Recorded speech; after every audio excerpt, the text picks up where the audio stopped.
সন্ত্রাসী চলবে না, চলবে না। গোপালগঞ্জে মুজিববাদের মুর্দাবাদ ঘটিয়ে এনসিপি নেতাকর্মীরা ফিরে এসেছে, আলহামদুলিল্লাহ। আমরা একবার যাব, বারবার যাব, শতবার যাব।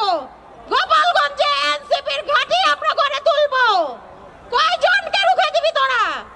একজনকে দিলে 100 জন আসবে, 100 জনকে দিলে 1000 জন আসবে, 1000-এর চেয়ে 1 লাখ আসবে। আর আমাদের আর রুখা যাবে না কোনো রকম সন্ত্রাসীমূলক অস্ত্র বাহিনীর অস্ত্র দিয়ে আমাদের আক্রমণ করে। এই বাংলার বুকে কোন রকম চাঁদাবাজের, আওয়ামী লীগের দোসরের আর কোনো ঠাঁই হবে না।